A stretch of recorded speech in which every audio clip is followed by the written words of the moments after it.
This convict outlived a life sentence. Welcome back, Charlie here. These criminals were sentenced to decades behind bars, but lived longer than their prison sentences. From people wrongly sentenced to decades in jail, to dangerous criminals set free after serving more than 70 years. First, we have to look at Ricky Jackson. Can you imagine being in prison for 40 years of your life for a crime you didn't commit? Well, that actually happened to this man. When Ricky Jackson was only 19 years old, he was arrested for a crime he did not commit. Police said he took the life of a salesman named Harry Franks. The only evidence cops had was a witness statement from a 13-year-old named Eddie Vernon. Aside from that one witness, there was zero physical evidence. Despite this, Ricky Jackson was found guilty.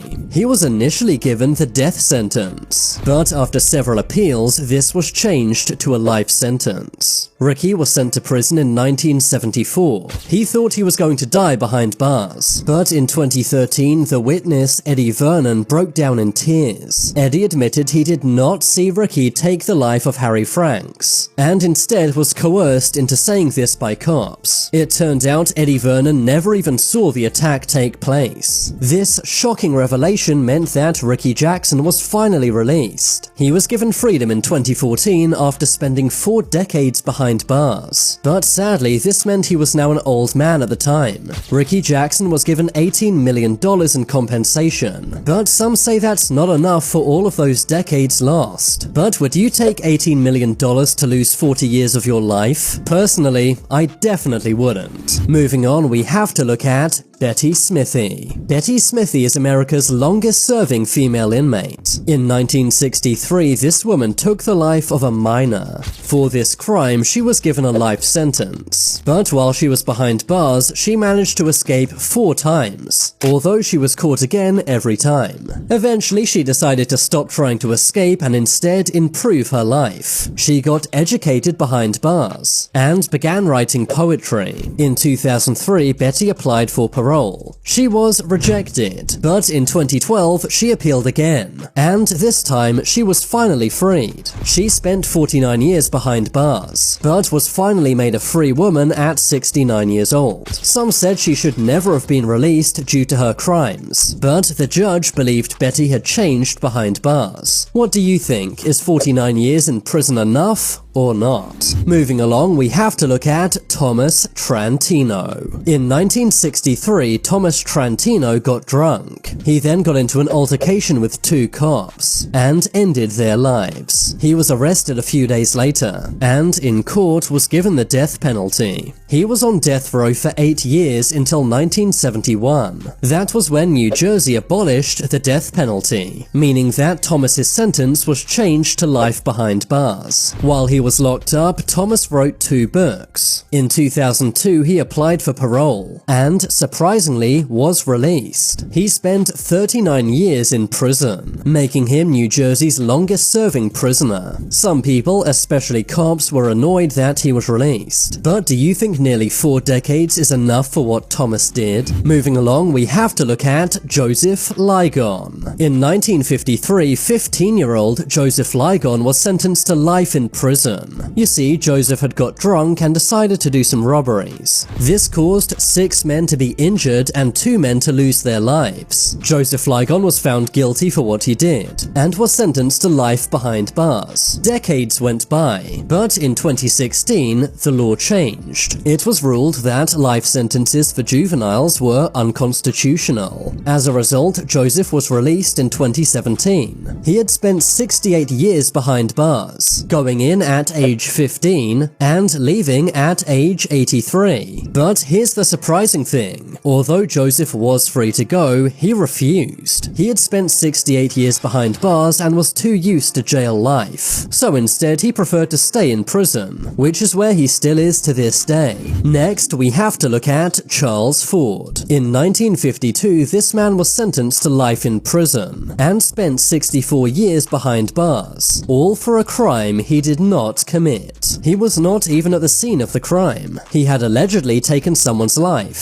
Some said that Charles was profiled by the judge and jury, meaning that despite the little evidence, he was still given a life sentence. It turned out Charles's lawyer never submitted an appeal. He was 20 when he went into prison, and was 84 years old when he came out, meaning that he spent a whopping 64 years behind bars. Charles was released into a nursing home as he was too old to look after himself. So while he was released, he basically lost his entire life to prison. When Charles was released, he began crying in court. Next, we have to look at John Bunz. This man is New York's oldest inmate. He ended the life of his wife of 17.5 years. John Bunz and his wife Virginia got into an argument. Things escalated and John used a hammer to end Virginia's life. John Bunz was given a life sentence for what he did. He was set to be released when he was aged 112, but instead he was released early when he was aged 94. He was released in order to get medical care. That's because prisons find it too hard to look after people who are so old. But in 2014, at the age of 94, John Bunz passed away. He is still the oldest ever inmate New York has had. Moving on, we have to look at Harvey Stewart. Harvey Stewart is a man who's been to prison many times throughout his life. In 1951, he was given a 10-year sentence for armed robbery. He was released but was soon put back in jail. This was for ending the life of a man named James Laird. Harvey Stewart escaped prison many times, but was quickly recaptured every time. He was later released in 1985 after serving only 9 years. But only 16 months later, Harvey was arrested yet again, this time for robbing a bank. This guy really does love jail. He served 59 years behind bars, and was finally released in 2011. This was mainly because of his old age and declining health. He was 83 years old by the time he was released. He outlived all of his family and friends, which meant he had no prison visits in over a decade. When Harvey Stewart was interviewed about his time in prison, he said this: "Imagine that, 60 years down in this damn hole. I wouldn't recommend it." Harvey's right, he really did waste his entire life behind bars. I think this man is proof that crime is not worth it. Next, let's look at John Franzese. John Franzese was a member of one of the USA's most deadly mafias. That is, the Colombo crime family. He soon gained a reputation as one of the mafia's most dangerous thugs. He claims to have ended over 50 lives, but he was never convicted for this. Instead, he was given a life sentence for a different crime. That was orchestrating many bank robberies around the USA. He was given 50 years behind bars. In 2011, John was released at the age of 93. In 2011, at the age of 93, John Franzese was given an extra 8 years behind bars. This was for extortion and loan sharking. In 2017, he celebrated his 100-year-old birthday behind bars, and was released later that year.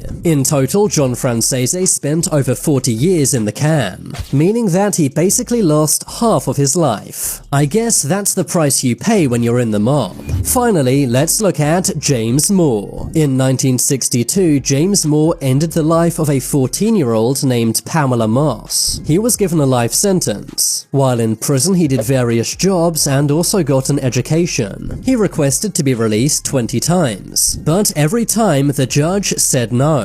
That was until June of 2022. He was finally released after spending 60 years behind bars, but he is now in full-time care and had to have both of his legs amputated. Now it's time for you to make your voice heard. Comment below, do you think life sentences should be allowed or not? I've been Charlie, thanks for watching. If you want to see my short videos, then check out my second channel. Leave a like if you enjoyed, and if you haven't already, what are you waiting for? Subscribe to Top 10s.